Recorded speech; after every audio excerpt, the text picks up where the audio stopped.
Today we're going to continue looking at the story of the man that Christ healed that was born blind. Basically what Jesus did was he took spit and mud, put it in the man's eyes, and then he said, go wash in the pool of Siloam, which means sent. The man did it and he came back seeing. Now this is a man that everybody knew was blind, and so here's what happens in the community. The neighbors and those who had seen him before as a beggar were saying, is this not the man who used to sit and beg? Some said it is he, and others said, no, but he is like him. But he kept on saying, I am that man. So they said to him, then how were your eyes opened? He said, the man called Jesus made mud and anointed my eyes, and he said to me, go to the pool of Siloam and wash.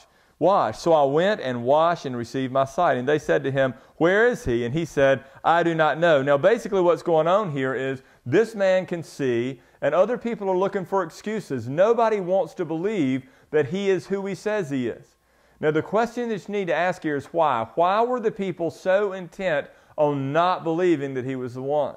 Well, I think you've got to go right back to the purpose of the book of John. Remember, the reason that Jesus healed this man, the reason that Jesus healed his eyes, so that people would believe that he was the Christ, the Son of the living God, and that by believing they would have life in his name. The big issue here wasn't, was this the man born blind? But the big issue was, did Jesus really heal him? You know, after the wedding at Cana, after the turning of the water to wine, Nicodemus comes to Jesus and he says, who are you? No one can do these things lest God be with him. And Christ told him who he was. And so now in our passage, he has already healed the beggar, he has already healed the centurion's son, and now he's healed this man who was born blind. Why is everybody else so blind? This man can now see, but the community is blind to the reality of what just happened. Well, the answer is in 2 Corinthians 4:4. 2 Corinthians 4:4 says that the God of this world, and that speaks of Satan, the God of this world has blinded the minds of unbelievers to keep them from seeing the light of the gospel and the glory of Christ, who is the image of God.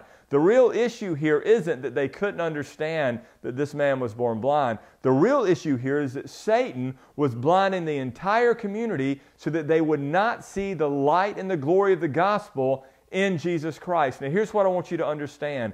God has thrown you and He's thrown me into a society of people who are blind to the reality of the cross.